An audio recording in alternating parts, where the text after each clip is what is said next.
Social media पर channel Mahalakshmi की ओर से आपके पास सादा जयंत आज कर रहे हैं एक चिंतन की बात, मनन की बात, जो अभी तक हमने अधूरी की, लेकिन जैन समाज में जागृति नहीं हुई। यह अब फरवरी के पहले सप्ताह में ज्वलंत मुद्दा उठा कि क्या जैनों को कोई भी कानून हिंदू लॉ का एप्लीकेबल होता है। तलाक की बात थी वो तो, पर तलाक की जगह कहीं आ सकते हैं आपकी प्राइवेट प्रॉपर्टी के अंदर हो, भाई बहन के मुकदमे हो, क्या पिता बालिग बच्चे को दे सकता है, उसका सुरक्षा करवाएगा, धन देगा, बंटवारा कैसे, बहुत सारे हैं जो जैन लॉ जो है चंपत राय जैन जी का, इसमें बहुत कुछ लिखा हुआ है। इसको दोबारा पढ़ा और जो जुलाई 2024 में केस गया था, आज चैनल महालक्ष्मी उस अदालत के निर्णय के साथ आपके पास आया है, क्योंकि अभी तक निर्णय नहीं मिल पाया था। अब वो सुनाते हैं अदालत ने क्या कहा कि हिंदू लॉ जैन लॉ से कैसे भिन्न है। बहुत काम की बात है, 10 मिनट में आपको पता चल जाएगा। यह मुद्दा अगर उठा है तो हमें अपने न्याय के लिए, अपने न्याय के रूप में जैन को आगे, जैन लॉ को बढ़ाना होगा। यह मुकदमा जो आप देख रहे हैं, आप देखते रहिएगा स्क्रीन के अंदर, यह 8 फरवरी की कॉपी ली थी, जो दो जनों ने की थी, शिखा और नितेश की आपस में, जिनके वकील आए थे, और उसमें लिखा था आपसी सहमति से विवाद विच्छेद हेतु, जो कि उन्होंने माननीय प्रधान न्यायाधीश कुटुंब न्यायालय इंदौर के समक्ष यह अर्जी डाली थी 6 जुलाई 2024 को, और जिस पर निरस्त कर दिया अब फरवरी 2025 में। कारण क्या दिए वो जानने योग्य है। अभी तक हम नहीं जानते कि जैन लॉ और हिंदू लॉ में डिफरेंस क्या है। जो माननीय जज महोदय ने इसमें दिया वह हैरानगी की बात है। पर इसमें कहा क्या गया, अधिवक्ता जो दोनों के पंकज खंडेलवाल थे, उन्होंने कह दिया कि स्वयं को दोनों ने पहले क्या जैन धर्म के अनुयायी हैं, यह कह दिया गया। यह कहा गया अल्पसंख्यक कार्यालय मंत्रालय केंद्र सरकार द्वारा जो प्रपत्र 27 जनवरी 2014 को किया था, उसमें स्पष्ट लिखा था जैन समुदाय को अल्पसंख्यक समुदाय के रूप में अधोसूचित किया गया था उस समय।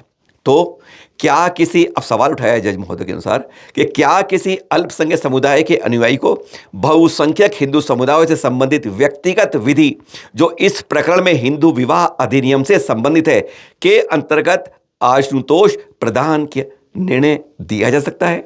इस पर अदालत ने निकाला है कि इसमें वैसे लिखा हुआ है कि धारा 2 के उपधारा 1 खंड में हिंदू विवाह अधिनियम ऐसे किसी व्यक्ति को लागू होता है जो धर्मतः जैन, बौद्ध या सिख हो, यानी इसके अनुसार लागू होता है। परंतु किंतु इसके अंदर है, इस प्रावधान के कारण जैन धर्म के पक्षकार को भी हिंदू विवाह अधिनियम के अंतर्गत अनुतोष पाने का अधिकार है। जज मान महोदय ने कह दी हाँ यह सही है। पर अब जो उन्होंने 6 डिफरेंस निकाले, वहां से सवाल बढ़ जाता है। ये 6 डिफरेंस हम और आपके जान पाएंगे जो अदालत ने यहां कह दिए। इसमें कह दिया गया, पहला क्या कारण है कि हिंदू धर्म की मान्यता के अनुसार ब्रह्मांड की रचना ब्रह्मा द्वारा की गई, जबकि जैन धर्म के अनुसार यह मान्यता नहीं है कि ब्रह्मांड की रचना ब्रह्मा ने की हो, बल्कि जैन धर्म के अनुसार ब्रह्मांड की रचना कभी हुई नहीं, यह ब्रह्मांड शाश्वत है, यानी बनाया किसी नहीं है। यह जैन धर्म में कहता है। दूसरा डिफरेंस क्या दिया है, हिंदू धर्म के अनुसार आत्मा और परमात्मा को अलग अलग माना है। आत्मा अलग है, परमात्मा अलग है, पर यह माना जाता है कि जीवन का अंत होने पर आत्मा का पुनः परमात्मा हो जाती है। लेकिन जैन धर्म के अनुसार प्रत्येक आत्मा स्वयं परमात्मा होती है, यानी हमारी आत्मा ही परमात्मा बन सकती है, अलग से परमात्मा नहीं होते। तीसरी बात, हिंदू धर्म में कई देवी देवताओं की पूजा की जाती है, जबकि जैन धर्म में तीर्थंकरों की ही पूजा की जाती है। चौथा डिफरेंस निकाला, हिंदू धर्म में विभिन्न जातियों और वर्गों का समावेश है, जबकि जैन धर्म में जाति और वर्ग के आधार पर कोई विभाजन नहीं है। हमारे यहाँ ऐसा कोई विभाजन नहीं है कि अग्रवाल अलग, खंडेलवाल अलग, पौरवाल अलग, कोई नहीं विभाजन हमारे जैन धर्म के अंदर, हर जगह ऐसा है।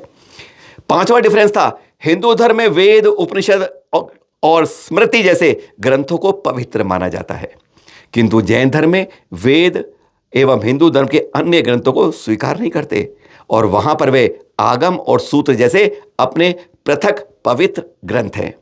छठा मूल तंत्र दिया उन्होंने कि जहां तक दोनों धर्मों में विवाह की अवधारणा का प्रदर्शन है, जैन धर्म में विवाह का मुख्य उद्देश्य स्वयं के धर्म से संबंधित मानव जाति की निरंतरता को बनाए रखना है।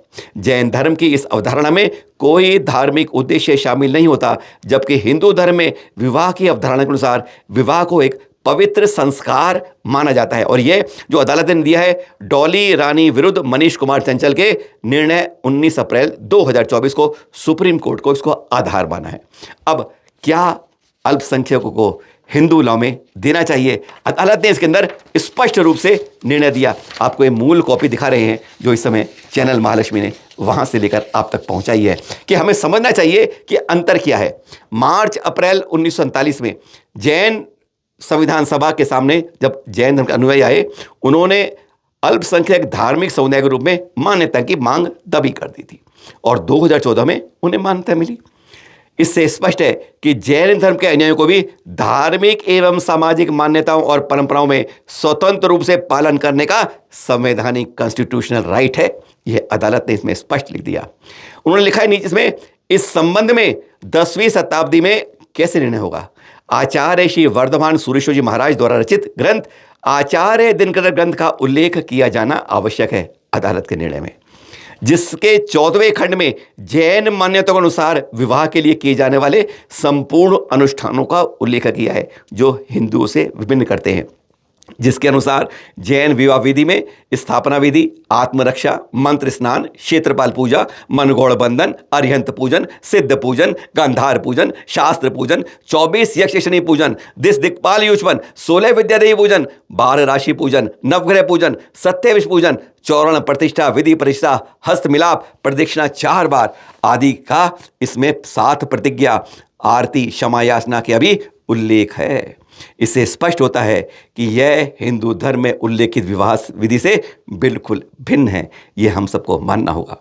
और इसके बारे में दिया है बाबा पाटिल और अन्य के विरुद्ध भारत संघ और एआई में 2014 में सुप्रीम कोर्ट का नंबर था 3172। उसमें निर्धारित किया कि संविधान रचना के समय जैनियों को अल्पसंख्यक के रूप में नहीं रखा गया था, उन्हें विस्तृत हिंदू समुदाय में माना गया।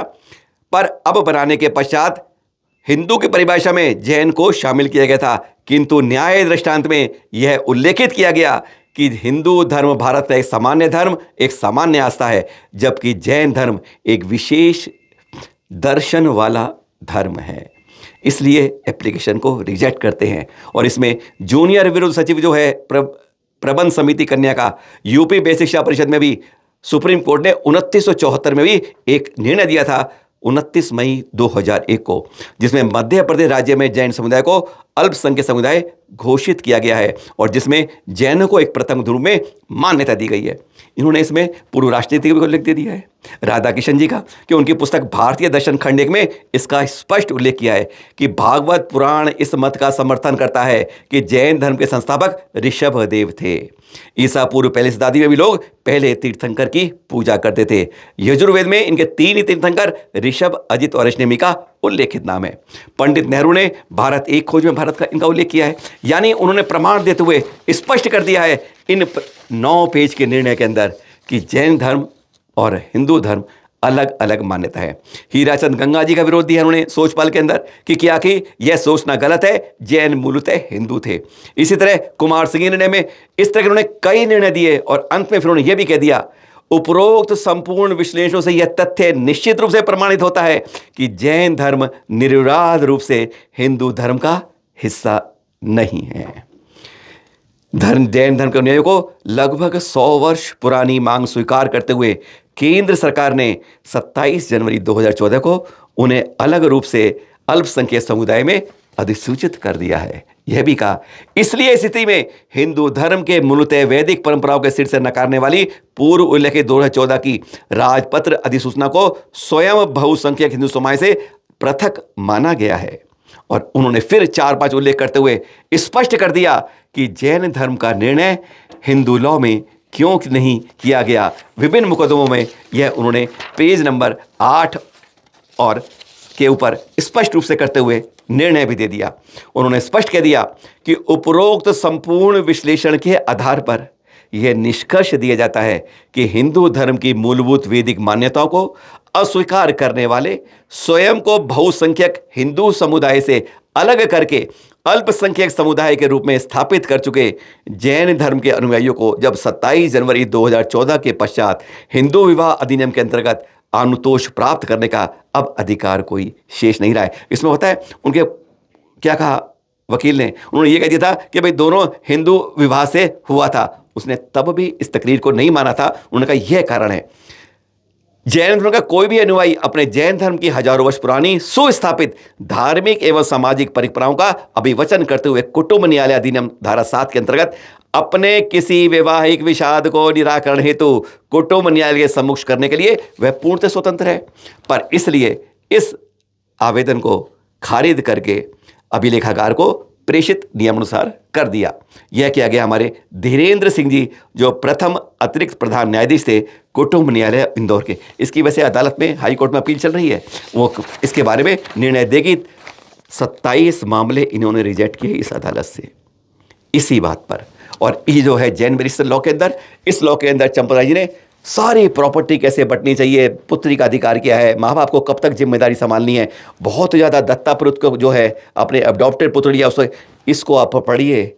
जैन धर्म के अंदर के नियम हिंदू लॉ से बिल्कुल विपरीत है, बिल्कुल अंतर है। जब हमारी मान्यताएं अलग है धार्मिक की, तो इसलिए अब जब आवाज़ उठी है, हम सबका कर्तव्य बन जाता है कि अपनी आवाज़ को हमारे अधिवक्ता, हमारे श्रेष्ठी हैं, उस बात को उठाएं। मात्र तलाक की नहीं है, प्रॉपर्टी की, जायदाद की, संपत्ति की, स्त्री धन की, सारे इसमें लिखे हैं अधिकार जो हमें अब मान्य करके सरकार तक पहुंचाने चाहिए। 2014 के बाद द्वारा अभी तक 25 होने के बाद भी हमने इस पर एक कदम भी नहीं बढ़ाया है।